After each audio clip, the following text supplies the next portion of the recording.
NDC withdraws criminal charge against multi-choice chairman MD. Details you can find on page 6 of the Nation's newspaper, and that's the size of the headlines from the Nation's. All right, let's wrap this up now, looking at the Guardian newspaper quickly for you.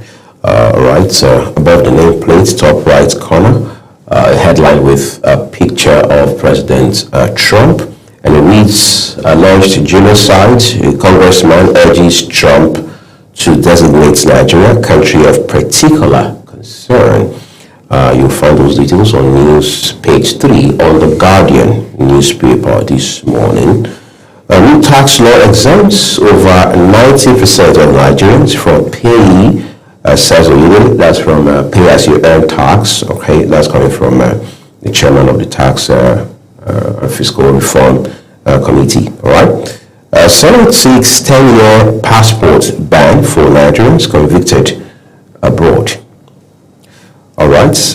North Central, anxiety lingers over insecurity, fates of displaced persons. You have pictures of governors whose states are being badly ravaged by insecurity. Of course, you have Frank there, Plateau State Governor.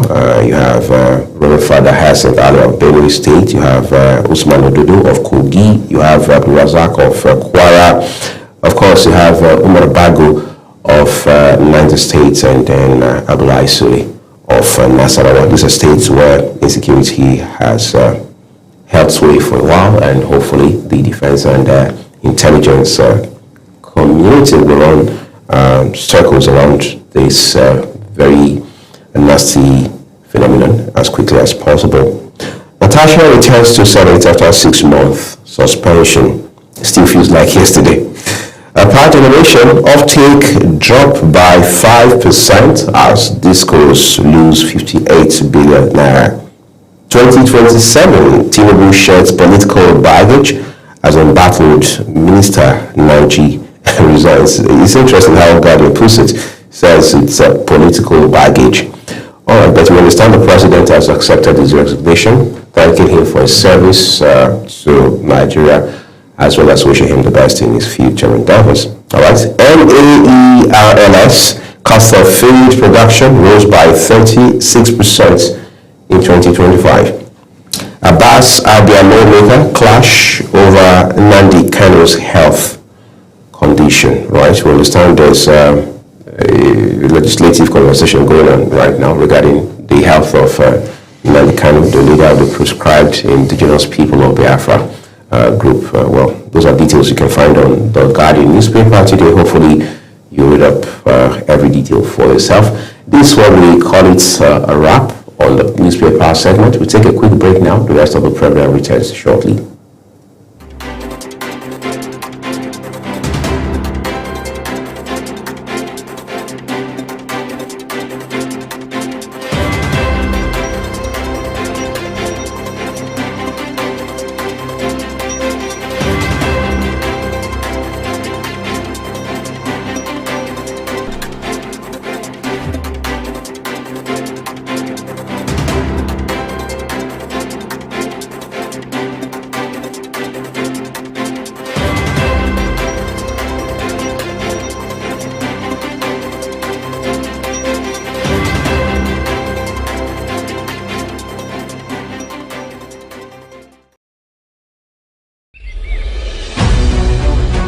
Global Morning is your top morning show here on Global Television. We bring you fresh news updates daily while delving into a variety of current affairs and topics.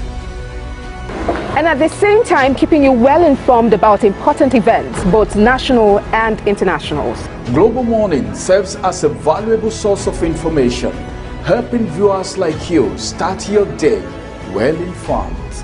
Stay connected from Monday through Sunday to a wide range of latest news making rounds on Global Morning. We're on the road to protest. And the president meets all of our demands.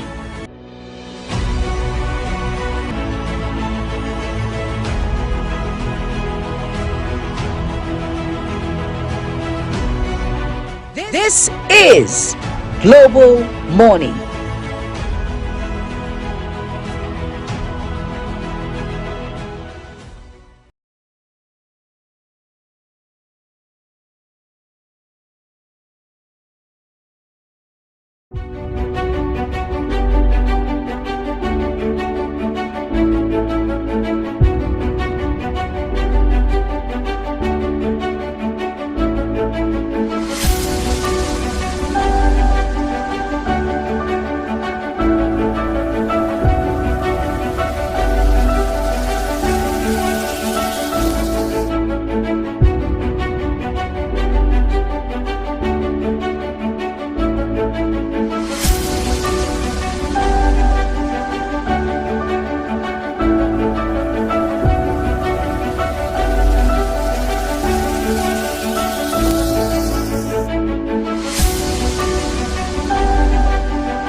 Global Morning is your top morning show here on Global Television. We bring you fresh news updates daily while delving into a variety of current affairs and topics. And at the same time, keeping you well informed about important events, both national and internationals. Global Morning serves as a valuable source of information, helping viewers like you start your day well informed. Stay connected from Monday through Sunday to a wide range of latest news making rounds on Global Morning. We're on the road to protest. And the president meets all of our demands.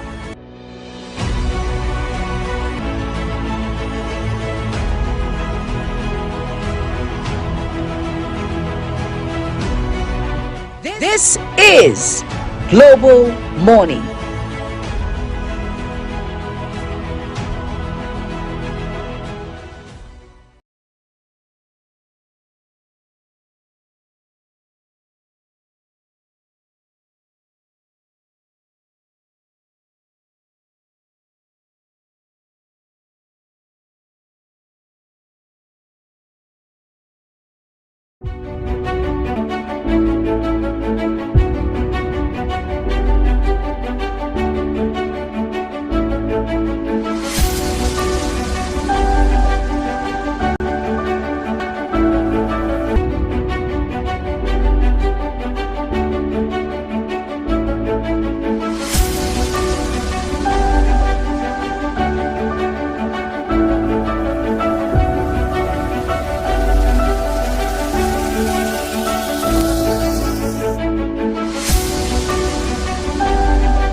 Good morning, the Global Morning Crew, and good morning to you, my viewers. I am Albert Kumopno. It's a good day to look at what's buzzing on the internet. Today we have a shocking news, but not really shocking, but it's a bit of controversy. It's a controversial news, though. So the Minister of Innovation, Science and Technology, Uche Nnaji, has resigned amidst a certificate forgery. Bayo Onanuga, presidential spokesman, confirmed this in a statement yesterday, the 7th of October. Nnaji is currently enmeshed in a certificate scandal following an investigation by Premium Times. The University of Nigeria and Nsukka Benin disowned the Bachelor of Science degree certificate in the possession of the minister, saying the politician did not complete his studies at the institution and was never issued a certificate. And according to Premium Times, Simon U. Oluwatunya, the Vice Chancellor of UNN, stated that although Nnaji was admitted to the institution in 1981, he did not complete his studies and was never awarded a degree. The news platform also stated that the NYSC certificate the minister submitted to the Senate before he was cleared as a minister was fake, as the NYSC also failed to authenticate the certificate. The platform said the investigation showed that the NYSC certificate the minister submitted was signed by a Director General who assumed office 18 months before he assumed office, and that the NYSC certificate Nnaji possesses showed he served for 13 months instead of the usual 12 months mandated by law. That's a lot. From bachelor's degree to NYSC certificate, all forgery. Well, we're going to be taking comments from social media as regards this topic, and the first one is coming from Ninja Breed 32, and this person says, now you have to forfeit and refund all the salaries that you acquired since you were appointed into office. Forfeit all the salary you've been paid and everything you have acquired since you entered office. Okay, I don't know how this works or if this is really true. Well, we are going to also move over to the next comment. You know, people kind of say a lot of things, but we don't know how true this whole thing. So the next comment we are taking today. We're taking the next comment from Lillian Mado, and Lillian says, first Nigerian politician to resign amidst his scandal. At least that looks honorable. Whoa, that looks honorable. The third comment we're taking is from Dotun Music, and Dotun Music says, appointing him as a minister in the first place without proper confirmation of his educational certificate is a big mess for the government and showed incompetence. Okay, we agree to every comment right there, and I'm not alone today in the studio. I have with me Uyi Agbonfegbe. Good morning, Uyi. Good morning, Ugochukwu, and it's glad to be with you on this segment of the program. Yeah, thank you so much. All right, so you've heard about this whole certificate forgery scandal with the Minister of Science and Innovation, you know, coming from a minister, although he has resigned, but then, you know, the last comment actually hits me that there's a process when, you know, when you're appointing these people. So is it that no one actually looked at his certificates and know if it was forgery? And he didn't just wake up to be a minister. I'm sure he went through different, you know, heading different parastatals or organizations. So nobody found out that this person was actually using a forged certificate. Quite frankly, it's a bit of a perplexing situation, but it's not really anything new. No matter how much you try to talk about this, I mean, as crazy as it is, as embarrassing, as scandalous as it is, it's not the first. Just to set the record straight, because one of the responses and reactions that we read out a while ago said that this is the first time we would have somebody under circumstances such as this resign. Honorably. Honorable. Yes, it's honorable. It's the honorable thing to do, even though there are people who say it should have been done even earlier than it happened, but it's better than ever, they say. All right, we had seen Kenya Adeosun in 2018, who resigned in September of that year over scandal that was similar to this. That one had to do with NYSC certificate, exemption certificate at that point in time. And the lady, Minister of Finance and Coordinating Minister of Economy, as she then was, also came out to say that look, she was not involved in any kind of forgery, that it was a third party that was was her term, third-party service or entity that she used in securing her exemption. For some people who are schooled abroad, some people say it was understandable because she needed to consult people who were on the ground, who understood the process of obtaining exemption letter or certificate from NYC if you studied overseas. And they also had Bato Naji, a professor himself, one of Nigeria's finest in that field, who also served as Minister of Power under former President Goodluck Jonathan. He resigned too when he had scandal, but again, let's be clear, the case of Professor Bato Naji had nothing to do with academic credentials. It was a bit of politics, it had to do with due process, and all what's not around the power sector at that point in time. So this is not the first we wanted to establish that. If we come back to the case of Chief Uche Unanji, it is quite complicated. Complicated because the man has said, based on the credentials he submitted to both the president, his then principal, and then of course the Senate, the National Assembly, showed that he had graduated from the prestigious University of Nigeria, He had also gone for the one-year mandatory National Youth Service and got duly discharged with a certificate to show for that. But as it stands today, we now understand where things stand, basically. I listened to a video of one of Nigeria's brightest lawyers, Malaki Gumadu, where he said that he has attended the same UNN, of course graduating eventually as a lawyer, but then he had to go to court with the institution on multiple occasions just to get his transcripts and ultimately his certificates, because there had also been, his certificate had also been withheld at that point in time. But today, of course, we understand he's been a lawyer for quite a long time, doing amazing work in the civil society space and all of that. What it means is that people can generally have issues around certificates with different Nigerian universities. We've seen that happen. We've seen people who couldn't go for service for 2, 3, 4, 5 years after graduation because of entry level issues, misspelling of names, due process not being followed with mobilization for NYC and things like that. But again, this is a case of a man whose story, I'd like to call it, has caused embarrassment for himself, for his family, and of course for the nation at large. And again, it's good that he has resigned now. And Nigerians continue to move on. Let's be clear. In the next few days, you and I will be here again. You will be able to bring other stories to this program and we move parties. But the lessons must be learned.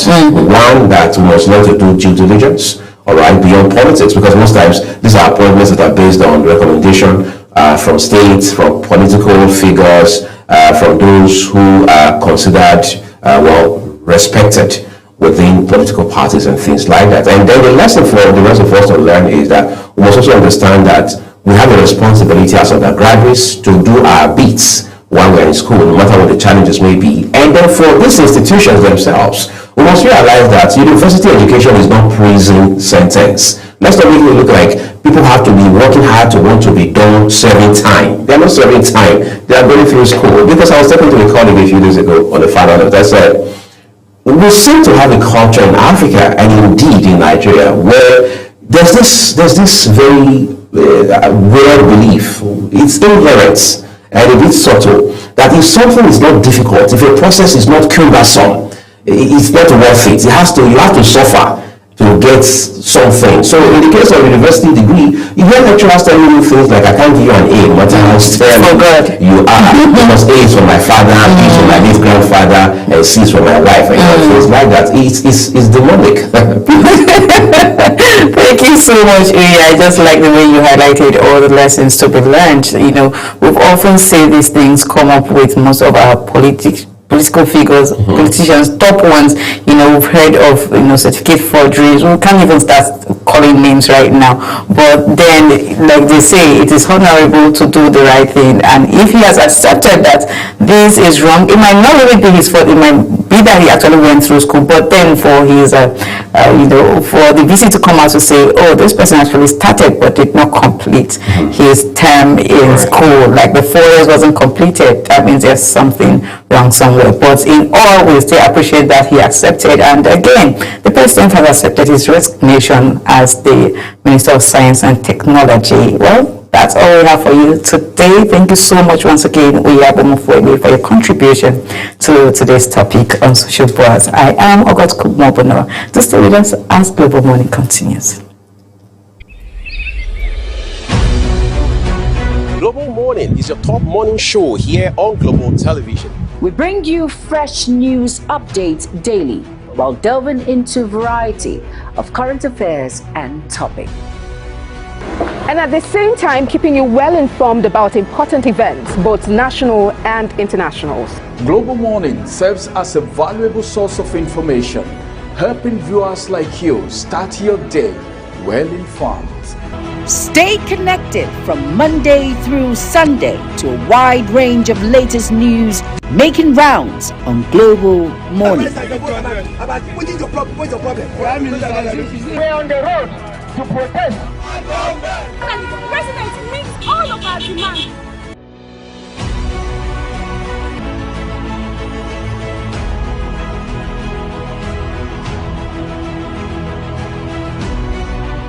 This is Global Morning.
Global Morning is your top morning show here on Global Television. We bring you fresh news updates daily while delving into a variety of current affairs and topics. And at the same time, keeping you well informed about important events, both national and internationals. Global Morning serves as a valuable source of information, helping viewers like you start your day well informed. Stay connected from Monday through Sunday to a wide range of latest news making rounds on Global Morning. We're on the road to protest. The president meets all of our demands.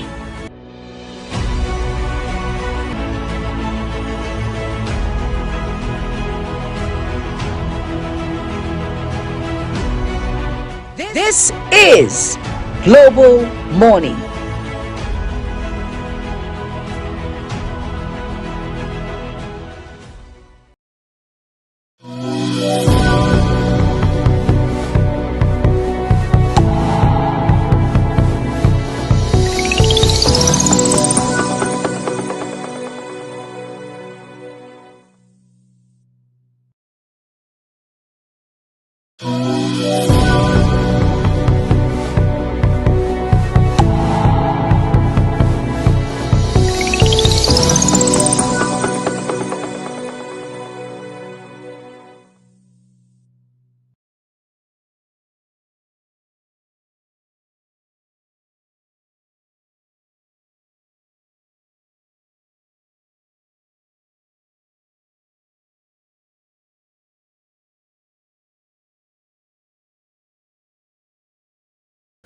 It's so good to still have you right there. Now it's time for us to go into the second discussion. The first discussion, I beg your pardon, for this morning, as we look at food insecurity. Well, it's something of concern. Twice there have been a state of emergency declared as far as food security is concerned in Nigeria by the federal government. But then a lot of people have said, apart from the declaration of the state of emergency, what is the action plan? After the first declaration, what were the indicators that, of course, the situation is now being handled? Then the second state of emergency, and we've been hearing of so many things. Some persons will tell you that the price of staple food is reducing in the market. But beyond that, can our farmers now go to farm? These are questions that should be asked.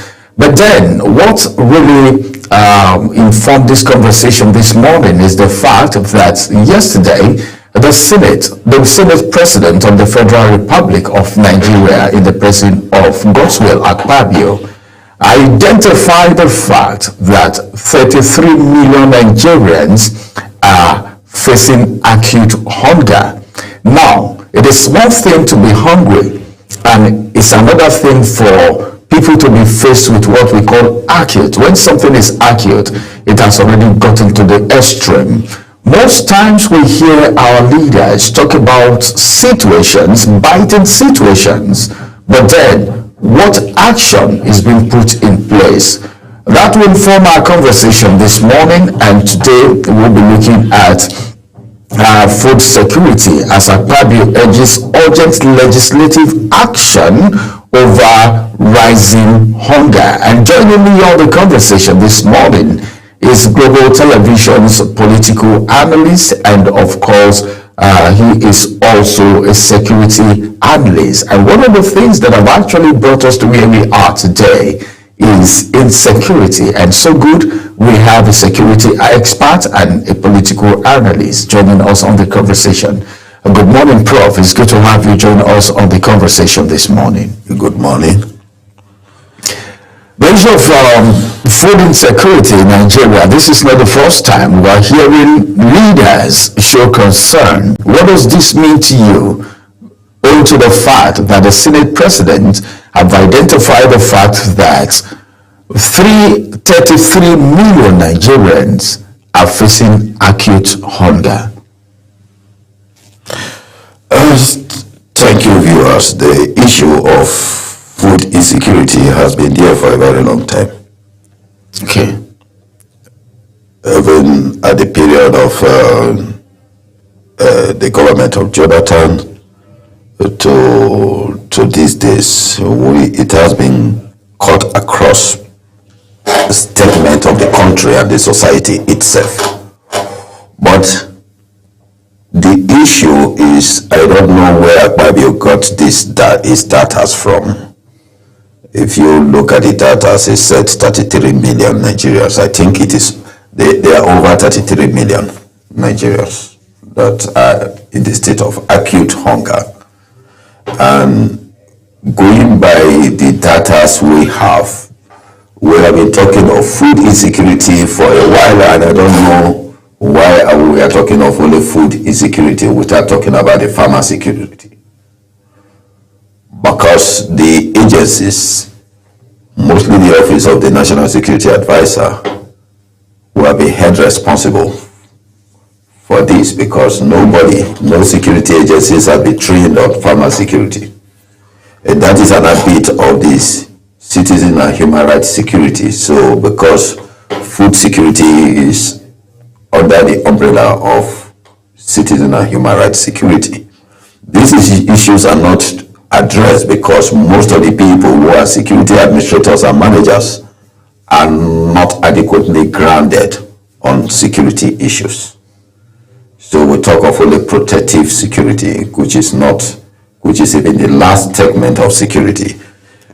But be as it may, let's address the issue of farmer security first before we start talking of food security, because the farmer must be secured. And what have been done to secure the farmer, to enable him give or bad harvest, get good cultivation, get good harvest. So when these are not in place, we can't be addressing the issue of food security, because it will never be secured when there is insecurity to the farmers.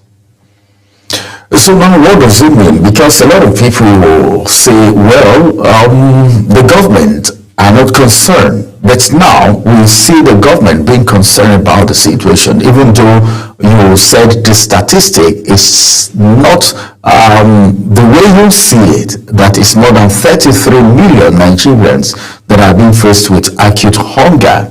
But as it is right now, for the Senate President to identify this issue, what does it mean?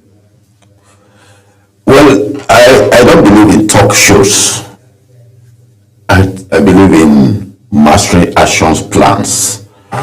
In 2011, there was this statement of talks about food security and the rest, and then Adesina was the Minister of Agriculture. A master plan was run, and there was a budget for the ministry. Instead of implementing what is supposed to be implemented, they went on to buy farmers' assets and give them one more bag of fertilizer. That is the end of the implementation, instead of going into mechanized farming.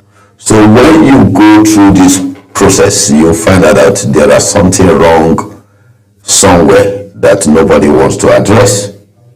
So Akpabio is in the National Assembly, and I believe that the first thing we have done is to take action plan and marshal out bills that will be in favor of the sector, than coming to speak to the public that 33 million people are hungry when you are the number 3 citizen of the nation and you have not done anything about it.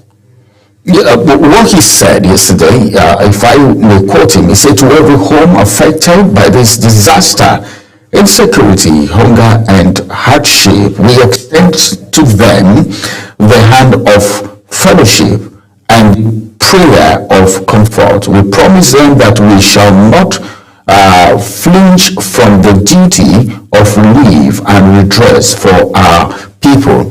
Now, this is a statement coming from... Yeah, but what is the relief from the people? You are not affected as Akpabio. Your family is not affected. What have you done even from your cultures to redeem this situation?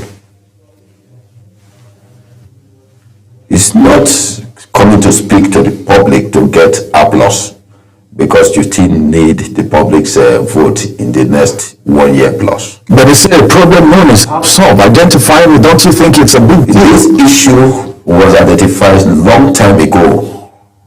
No action was taken.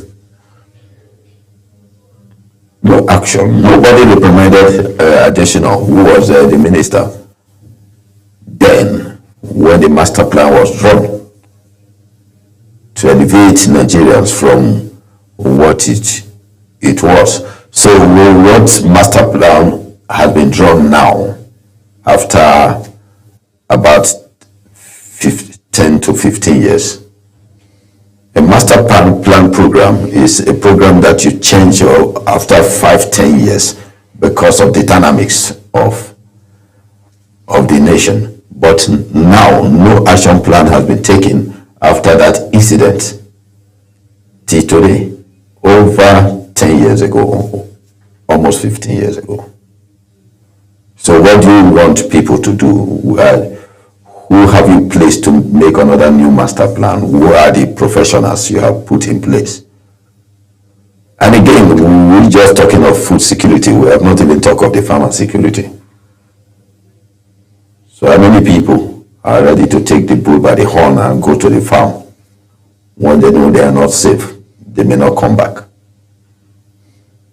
Yes, what have you also done on financings? What are the economic concepts? What are the growth index on research? on the seedlings, on the plants, on whatever in the farm. What has been the feedback from our research institutes, like the civil research and other research institutes? What has been the feedback? What is the plan of modernization? So these are not put in place. And when they are not put in place, what do you expect? There are so many dynamics to it. It's not just coming to speak about food security. So when the insecurities are there, what are the indices? Because he also pointed to insecurity, banditry as part of the reason why we're having this acute hunger. No, I disagree with that. Okay, so what do you think is responsible for this acute hunger? The acute hunger is because we have not been able to develop ourselves, innermost self, on how to tackle the issues of food security. It's not just about banditry, kidnapping, or the rest. When we are talking of the security, the food security segment, I have always said it that you also need the farmer security. So what have you done to secure the farmer? You have done nothing to secure the farmer. So why are you crying about food insecurity? It's because the farmer is not secured. And the security of the farmer is not because one policeman has, or one security agent or officer has to follow them to the farm. There are so many insecurity processes for the farmer that are not adequately taken care of. And unless we start addressing these insecurity processes, we will not get anywhere. All right, Prof, you know, there is this belief in Nigeria that the enabling environment, one, for farmers is what we're talking about now because of the issue of insecurity and farmers can't go to farm. That is one. But there is this belief that there is a diversion from agriculture and all attention is on oil. And don't you think that could also contribute to hunger in the land? Because the peasant farmers, can they feed all Nigerians? The Nigerians I know since 2000 has known that oil is not fetching them anything, unless the dreamers who are dreaming in the streets, dreaming of the obvious that will never happen. So mentality has changed. For 25 years now, or over 25 years, real Nigerians have realized that the oil money is not for everybody. Mostly since the collapse of Kaduna Refinery, Port Harcourt Refinery, Warri refineries, and the collapse of the oil sectors like Shell and ExxonMobil and the rest, for over 25 years, they realized that the oil sector is not for everybody. But we have not been able to address the agri sector. This is a sector that we have generated a lot because Nigeria can feed the whole of Africa. So if I want to give cooperative examples, you find out that what is obtainable in Niger State is not the same thing obtainable in Benue. So there must be a synergy, and we by this time we are supposed to have developed to what we call the commodity exchange program or exchange commission.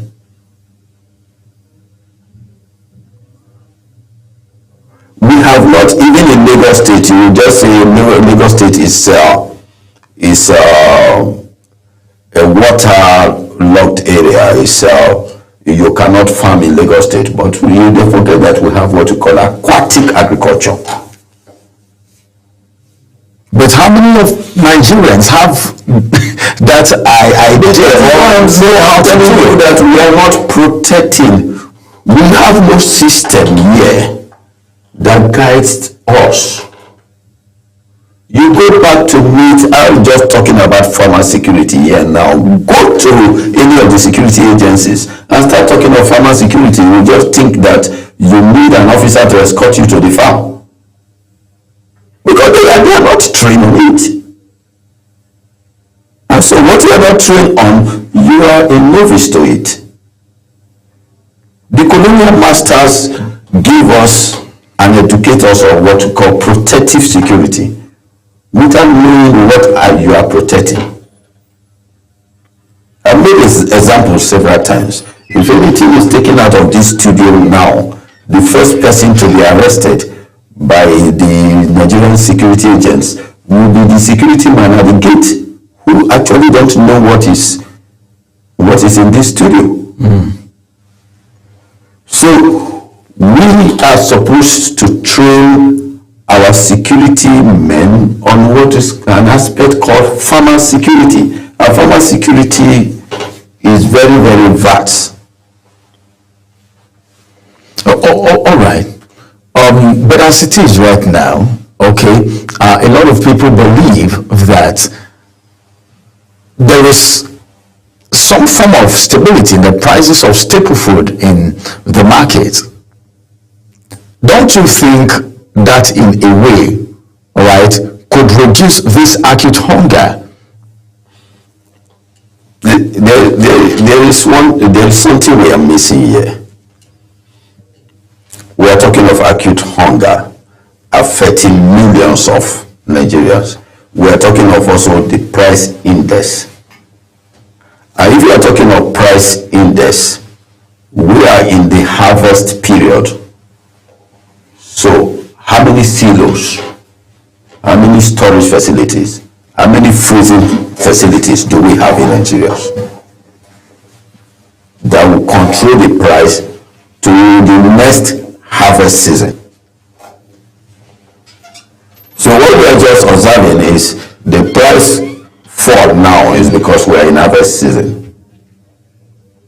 So do we contain it? Do we stabilize the prices till the next harvest season? The answer is no. Do we have seasonal farming in Nigeria? The answer is no. Do we have good irrigation system? The answer is no. But can we plant year in, year out? The answer is no. So what enabling environment have we put in place to address these issues? If you talk to them now, they will tell you climate change. What is climate change? How did the climate now becomes another index of change? Forgetting that what we call climate change today is a fraud. It's a trickster against Africa. Because we have to look at indices. What happened in 1914? What happened in 1927? What happened in 1942? What happened? So when you look at this, are these not indices of climate, what they are calling climate change today? Why do we keep our records in abeyance and not start to think that something has happened that has never happened before? So what have we updated our people to say this is not new? What we observe today, is it different what we are calling climate change today? Is it different from what has happened in 1971-72? No. But how did they handle it in those times? What's the difference? How was it handled? Because we are trying to forward. The colonial or the imperialists, I call them, bring ideas to just change the narratives and blame lack African man who is just little-minded. Not because we lack education, but because we lack records. The records are not being kept. Yes. Oh, all right, Prof. This is coming from the Senate here, and you know how powerful the Red Chamber is. Now, what do you think should be the next line of action since this has been identified? What do you think? And it should start from the Senate, right? It should start from the National Assembly. So what would be your proposals, all right? Or what do you think they should do after identifying these issues? I am not surprised that this is coming from somebody like Akpabio. It's just one tale that gives us a rule all through the governance. If you watch from 1999 today, we look for a specific English for a specific leader. So that leader speaks that grammar throughout the tenure. I think Akpabio is just looking for a grammar to speak for us.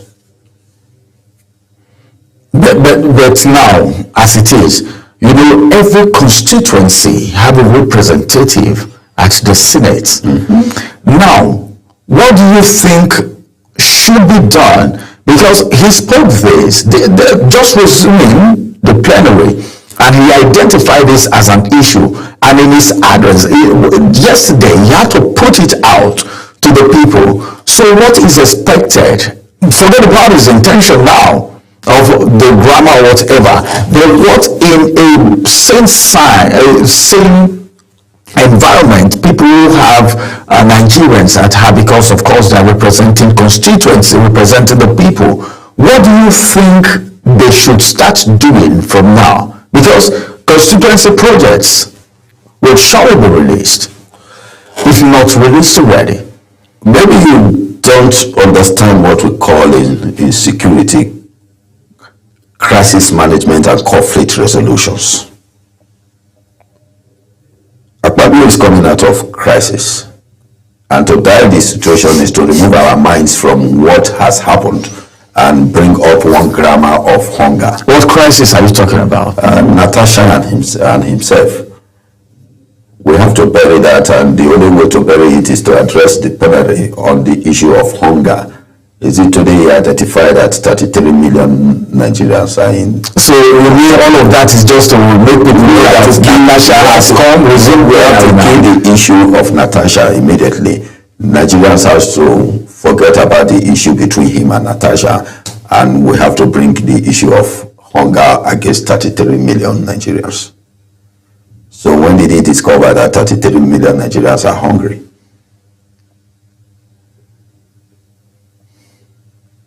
When did these billions not run into the race of power? But during Akpabio's time as governor, he didn't do badly.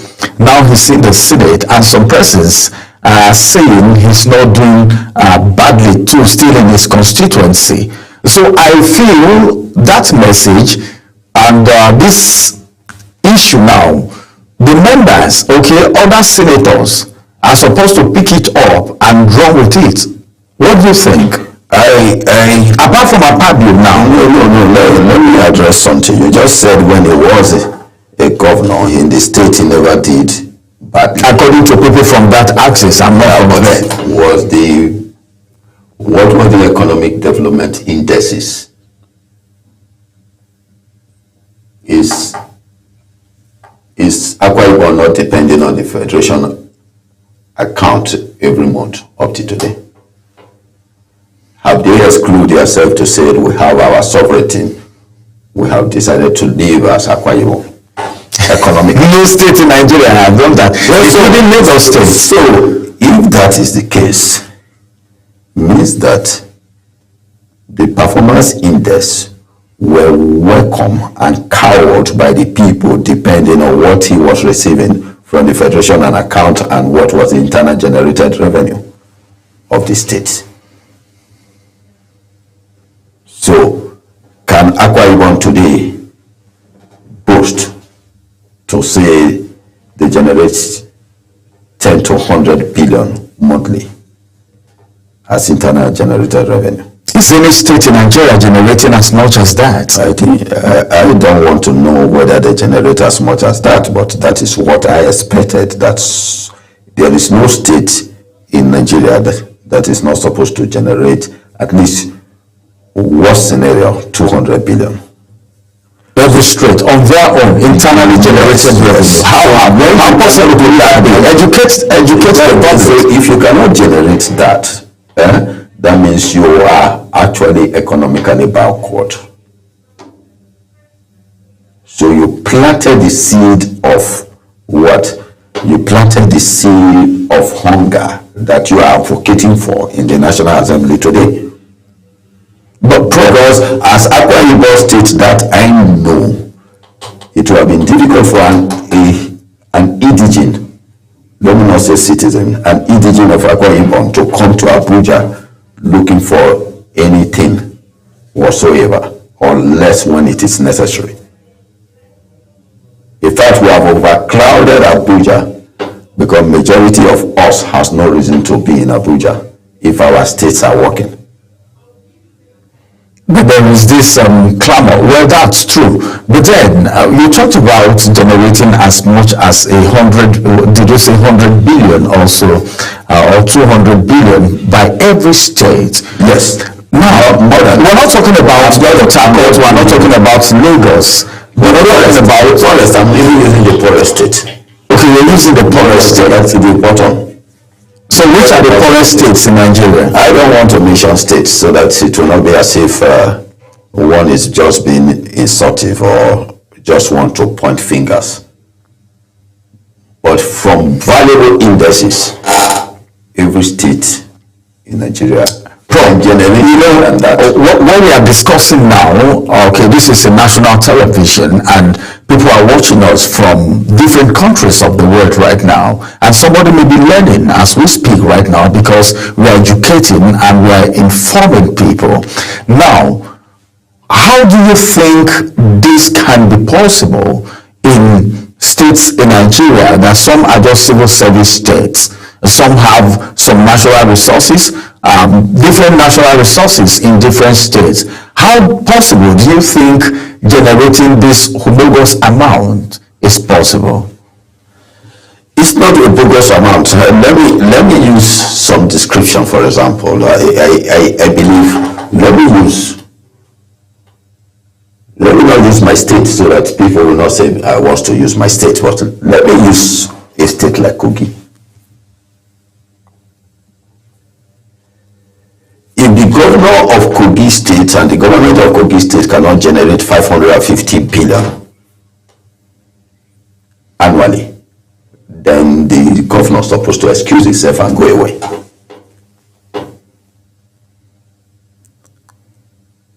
Then let me come to Benue. If the governor of Benue today can tell me that he cannot generate up to 500 billion, then he should go and excuse himself to go. Benue State is a civil service state. It's not a civil service state. Go back to what Benue State has. The food basket of the nation. Not forget the food yet. The coal. No, forget the coal. I'm not even going to the coal. Let's even look at from Oweto, Ugule, coming down to Obagaji, down. Then if only that area alone cannot generate about 150 to 200. What do you think they can have the quarry or something? I won't even go to quarry. I'm not going to quarry. So I won't even go to give you other lining informations. But I'm telling you, I'm not from that state, but I'm counting villages for you. And I'm giving you the surroundings. So if the governor don't know what to do, what resources they have in their state, they should resign and go. Most of them don't know what they have.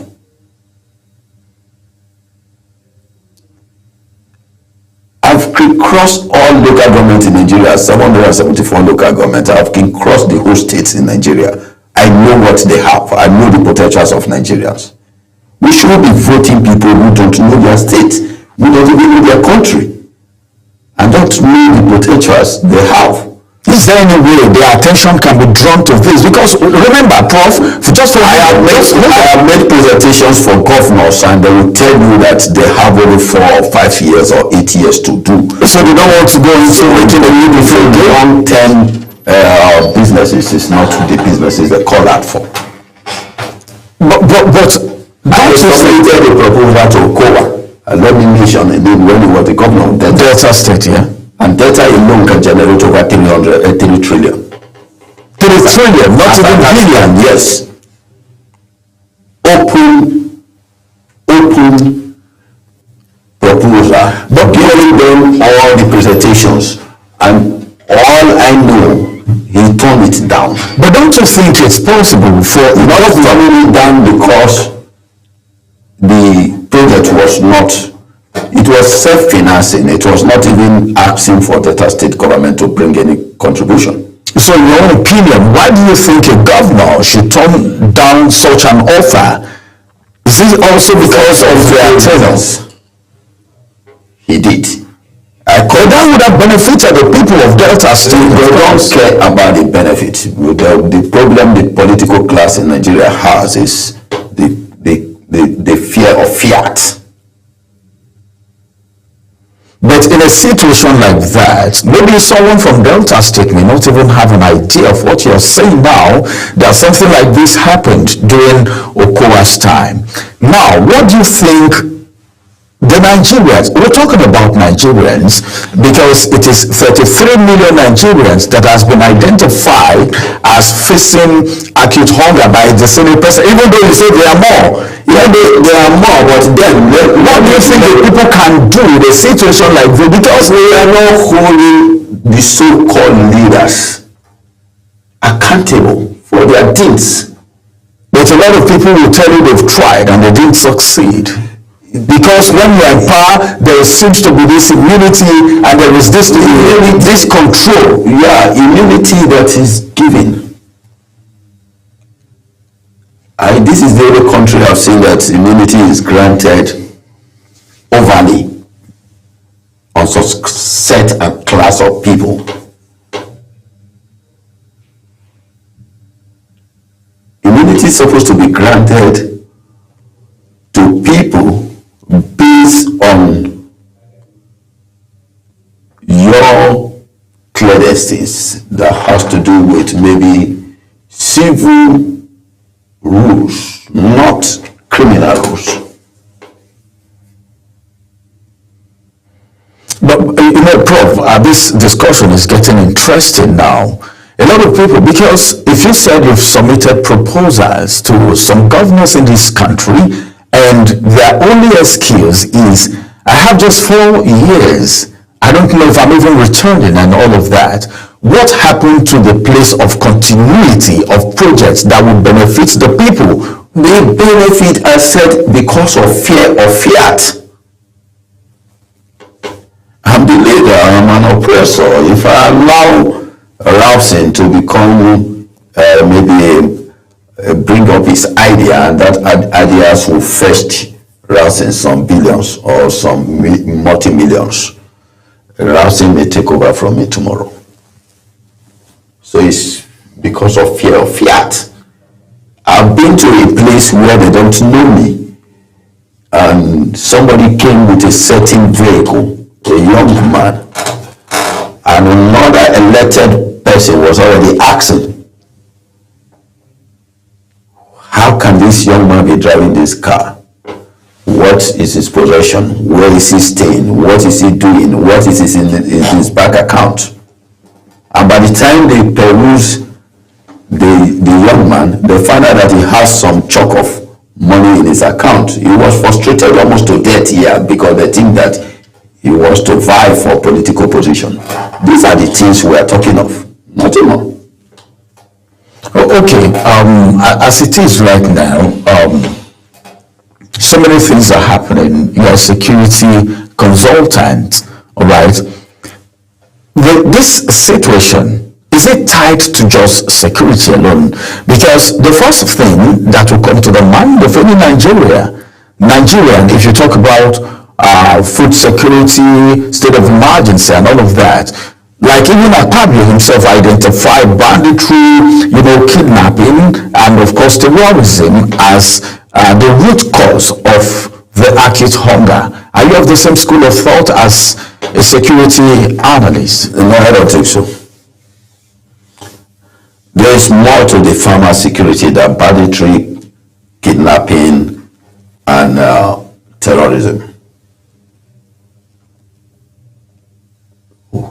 Very, very much to farmer security than these three items he mentioned.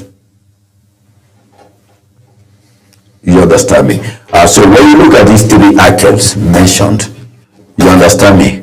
You find out that we are at the edge.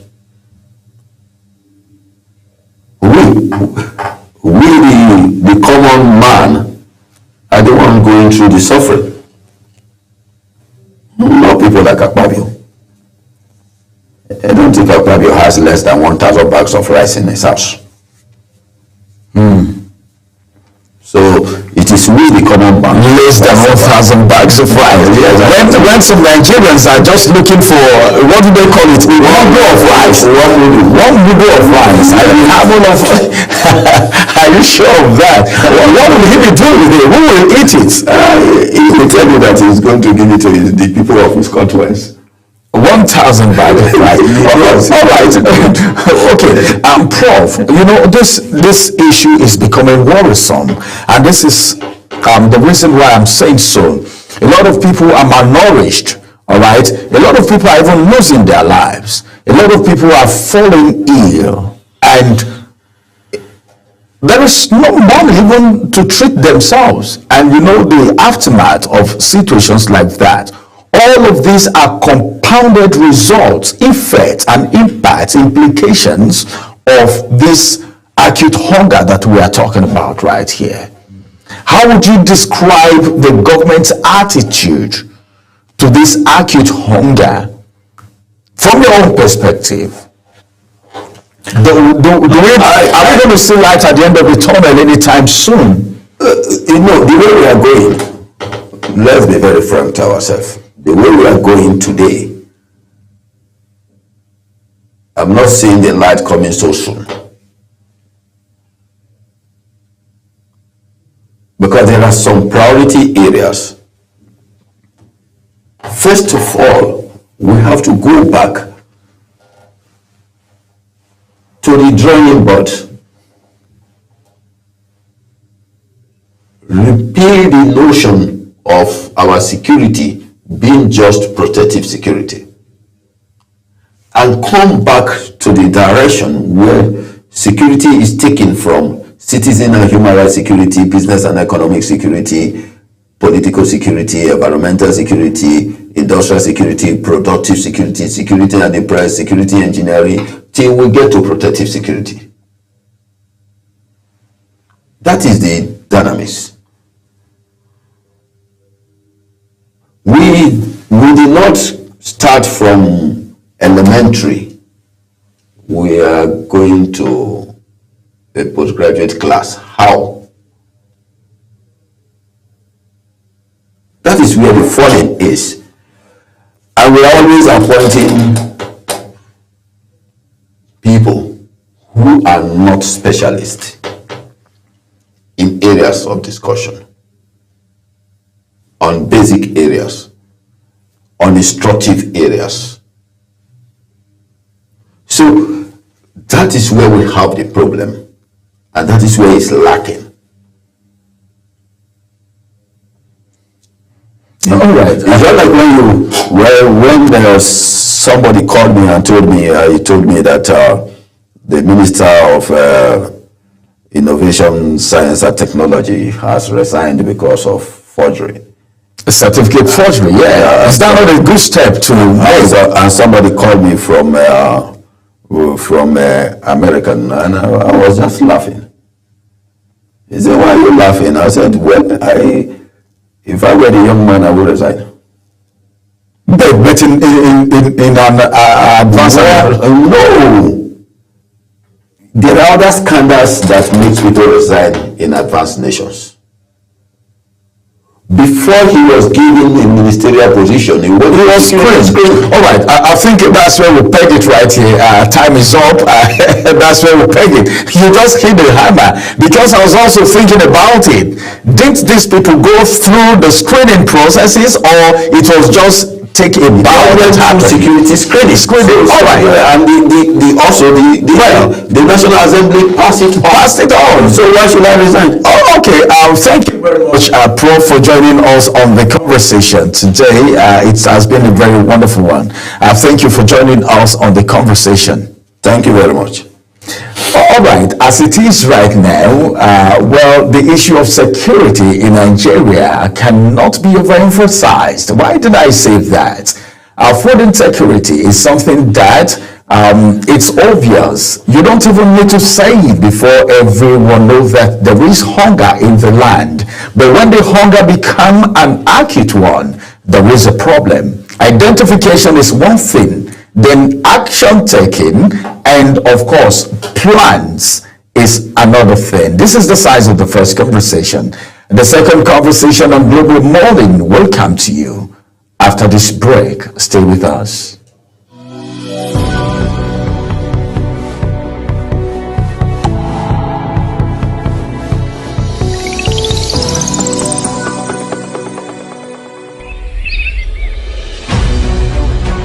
Global Morning is your top morning show here on Global Television. We bring you fresh news updates daily while delving into a variety of current affairs and topics. And at the same time, keeping you well informed about important events, both national and internationals.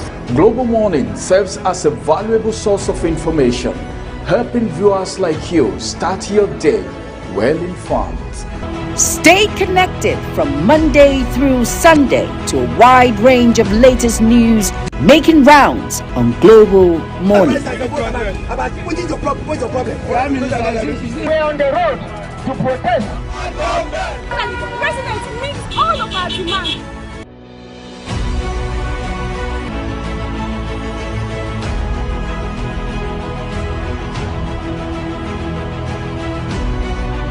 This is Global Morning.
Global Morning is your top morning show here on Global Television. We bring you fresh news updates daily while delving into a variety of current affairs and topics.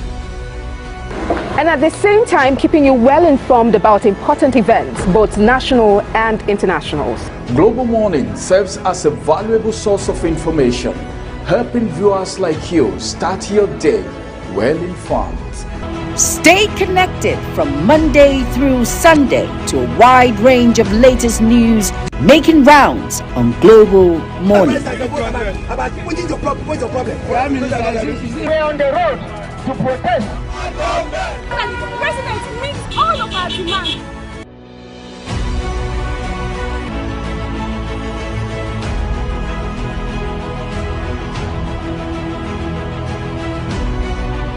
This is Global Morning.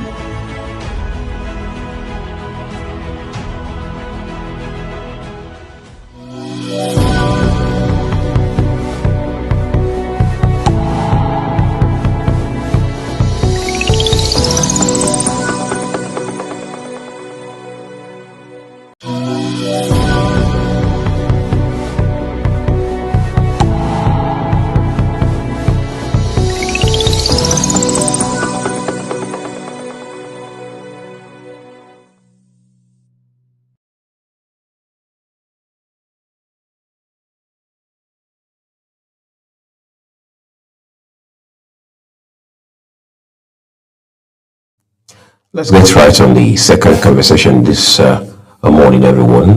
We've been following the developments at INEC since leadership changed barely 24 hours ago. Now, the rest is history, as they say, as Professor Mahmood Yakubu has embarked on a terminal leave while Mrs. May Agbamuche Mbu takes over, at least in interim, or if you like, acting capacity, pending when President Bola Tinubu appoints a substantive chairman for the Independent National Electoral Commission. I'm being joined now to have this conversation in the next 15-20 minutes by someone who has followed for quite a long time elections in this country, has also tracked developments at the Independent National Electoral Commission, someone who is as well public affairs analyst to help us find some sense in this regard.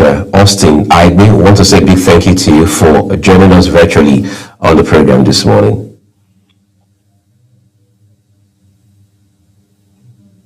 All right. Are you there, Austin? Yes, thank you. But there were some glitches. Yes, go ahead. Okay, great. So let's good morning. It's a pleasure. So let's begin first off by asking, how would you, I mean, for someone who is not at all naive about how INEC has been led the last few decades, describe the time that Professor Mahmood Yakubu spent being the chairman of the commission? Okay, once again, thank you very much and thanks for having me. In the last decade under Professor Yakubu has been the one I would classify as the, when I say the ups and downs, the good, the bad, the ugly, because Yakubu era in the electoral management hierarchy brought some very useful and very innovative innovation to the commission, particularly to our electoral system. Yakubu inherited Professor Jega's initial proposal, which was called then the smart card reader, that the initial technological introduction into our elections. Yakubu inherited the smart card reader, and Yakubu also inherited what we call today the permanent voters card. You recall in 2011, when Jega became chair, we were still using the temporary card. Jega gradually moved the paper card to a permanent card. So which means you don't have to run voter registration every election year. What you then do is continuous voters registration. So for those who have registered before, you don't have to go and register again, as we used to have around that 2011 and before 2011. So Yakubu inherited those. On assumption in office in 2015, he met himself with what we call the Bayelsa election in December of that year, December of 2015. Bayelsa election was so violent that it brought the first innovation. The first innovation, you know, before Yakubu, before Professor Yakubu, people will vote, people will come, register, go home, and then come back and vote. It was that Bayelsa election of 2015 that was so violent, and eventually the election was postponed to January 2016. And then the commission met and took a decision to have a simultaneous accreditation and voting system.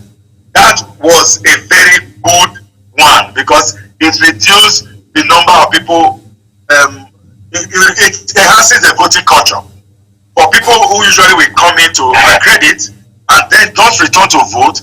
That policy bridged the gap.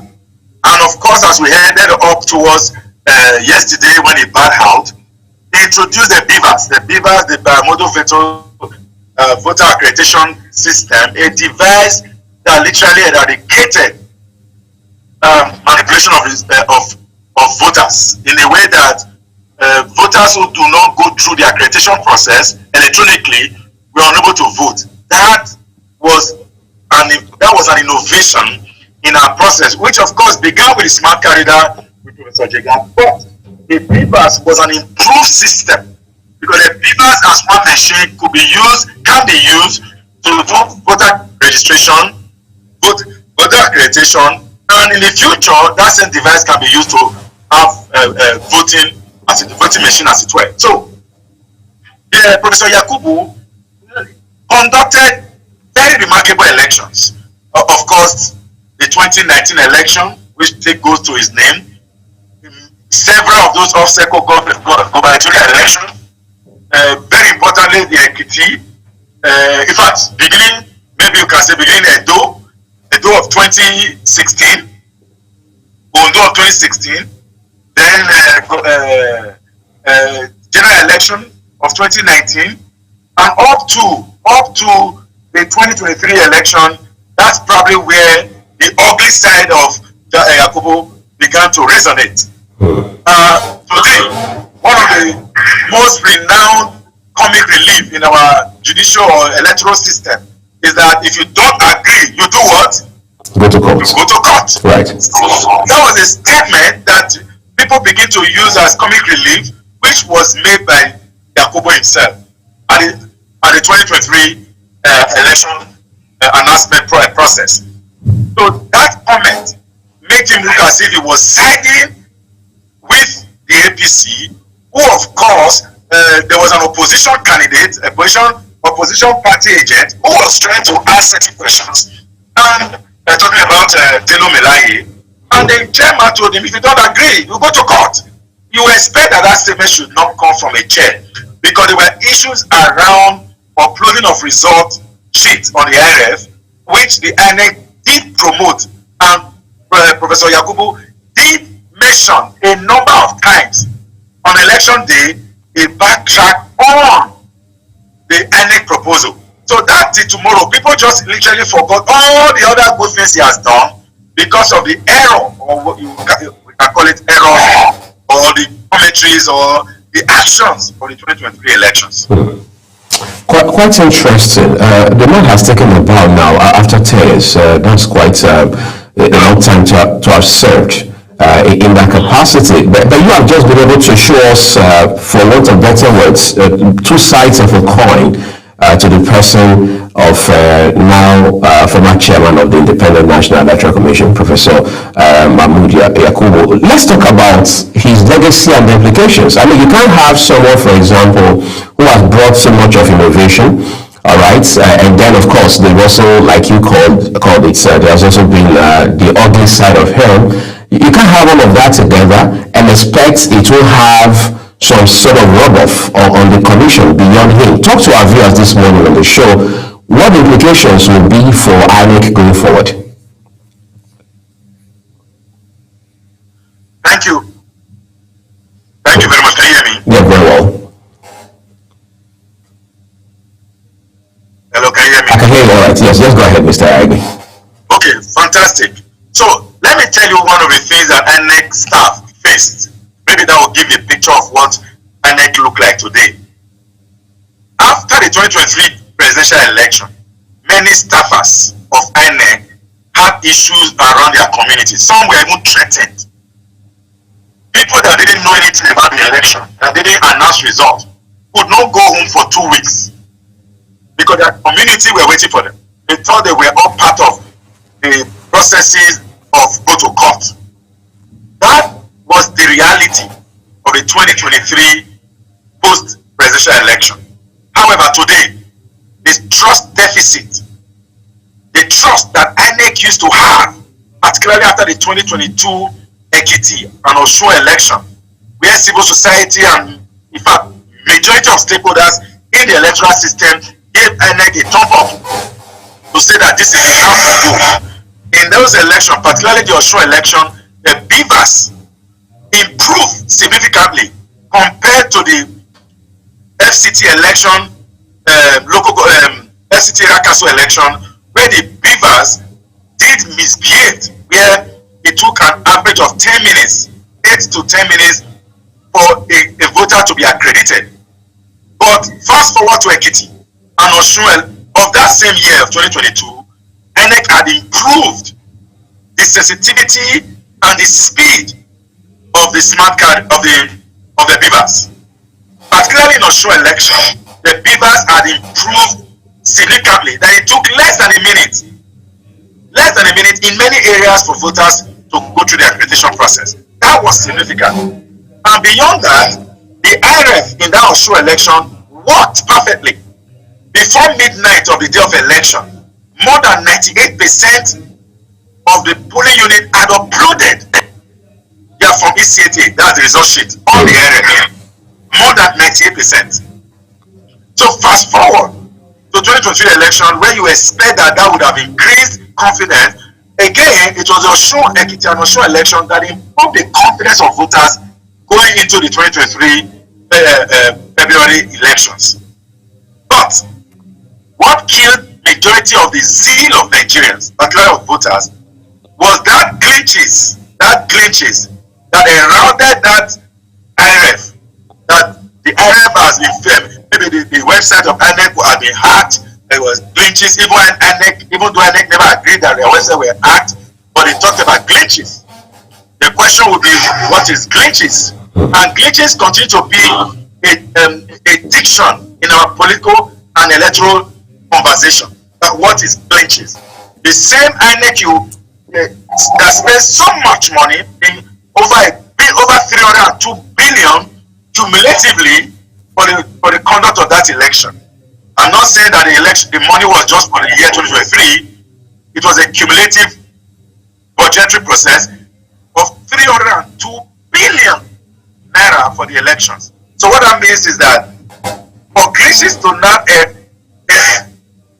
now wipe out all of the confidence. If you speak to a typical Nigerian on the street, I'm not saying Nigerian with interest, go on the streets in Abuja, go to AYA, go to Utako Market, talk to just random sampling, you're going to get almost a very disheartening feedback on the trust of INEC. The trust that was very high ahead of 2023 and went far below, I don't have numbers I can call, but far below expectation after the 2023 election. So for INEC of today, they've particularly now being headed by acting chair May Obemechi. She's got to rekindle and reverse that trust with the Anambra election. But beyond that is the INEC chair that will be appointed by President Tinubu. That individual, the face of that individual, will either make or mar the integrity of INEC further. Thank you. Oh, great. You already alluded to the acting chairman of the commission now, Mrs. May Agbabuchi Mbu. Just yesterday, we've been hearing narratives, both on air and off, of people questioning whether or not she'll be allowed, while she's there in acting capacity, the latitude to do her job and do that with the expected sense of independence, as the name already implies, and all of that. What are your concerns? Yeah, can you hear me now? Okay, I think we're going to have to reconnect with our guest in a minute. We're taking a quick break now. When we return, we'll talk about the future of INEC as it expresses substantive leadership distant time. Do stay with us.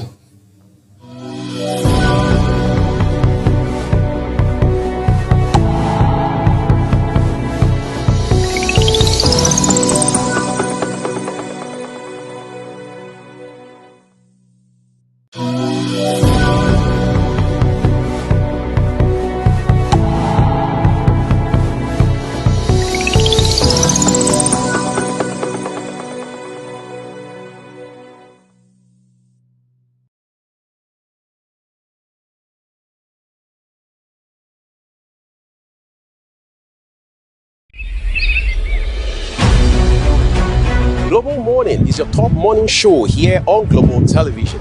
We bring you fresh news updates daily while delving into a variety of current affairs and topics. And at the same time, keeping you well informed about important events, both national and internationals. Global Morning serves as a valuable source of information, helping viewers like you start your day well informed. Stay connected from Monday through Sunday to a wide range of latest news making rounds on Global Morning. What is your problem? What's your problem? We're on the road.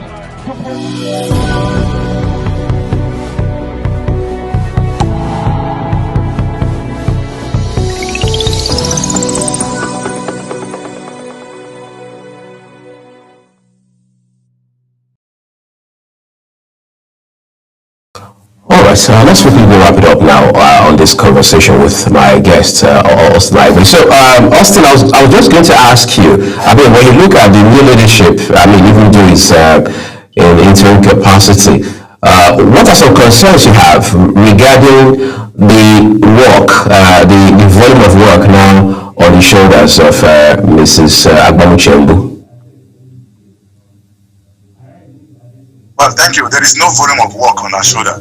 She was part of the commission. She was part of Professor Yakubu's commission. But not as the chairman. So whatever. No, but it doesn't. You know the way it runs. No decision is taken without the national commissioners being told. Right. She has been in the commission for almost 10 years, like Yakubu. So she is very versatile. I'm trying to say that there may be things on her shoulder. She's capable. That's what I'm saying. That's exactly what I'm trying to infer.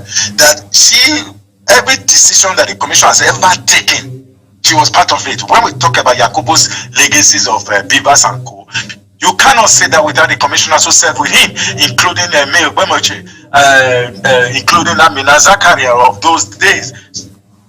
All of this cumulative in the legacy Professor Yakubu. So what has happened is that Madam May has just stepped in within the time that the new national chair will be appointed. And don't also forget, Madam May Ogbamuche is also on her way out. She's going to be out of the commission about February of next year or thereabout. So she doesn't even have a longer time too. So she has an opportunity to make her name, to clean up whatever has been with a Yakubu, particularly talking about if you don't agree, go to court. Particularly talking about clinches. She's got the opportunity now, but again, the time is not enough. She may be able to conduct the Anambra election, Oseko election, in a few weeks. She won't be able to conduct a general election, and the general election matters. She won't even be around to conduct the Ekiti and Osho election of 2026. So you can't just we cannot rate Mayor Agbamu-Chiembu the premise that she will be conducting an Anambra election. But however, let me say this: she's capable. She knows it. She knows the job. She was on that table for as long as Yakubu was there, and I have every confidence that she will ensure that the will of Anambarians does succeed. So that will be a signal for the next level of election coming forth. In fact, whatever she does this last minute will determine the rating of the incoming national chair. But that we want to even ask Mr. President Bola Ahmed Tinubu to confirm Mayor Agbamu-Chiembu as chair. Confirm her as chair. Substantive chair for the period maybe a year. So that Nigerians find enough time to recruit the next INEC chair. One that is detribalized, one that has integrity, one that is transparent, one that has a track record, one that has a nuance and experience in the electoral landscape, one that is not just a professor, because being a professor alone is not enough.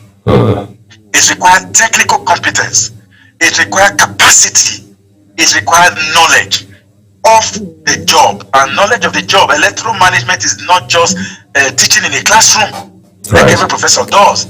Electoral management is its own nuance. It has its own nuance. And that fellow that will be appointed substantive chair should have those nuances.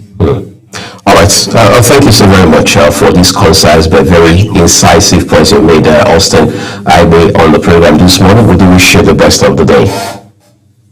Thank you very much. I appreciate it. All right. Well, what more can we say? Fingers crossed. It's just been 24 hours since Madam Mayor Gbabuche took over as acting chairman of the Independent National Electoral Commission. We look forward to seeing when a substantive chairman will be appointed for INEC. We'll take a break now. Shortly, Ramsey, Enoch Abu, and I will come wrap it up on the program for you.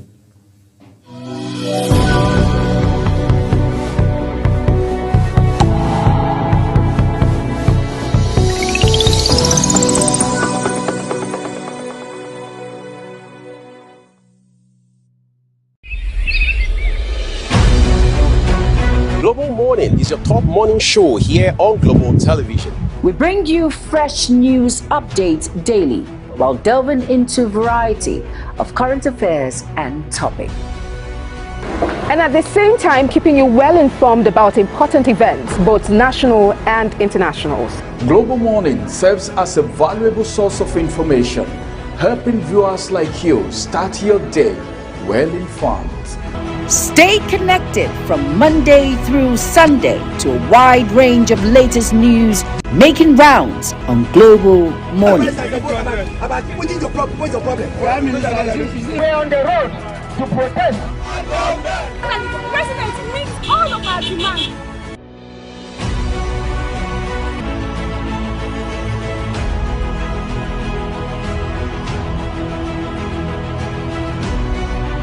This is Global Morning.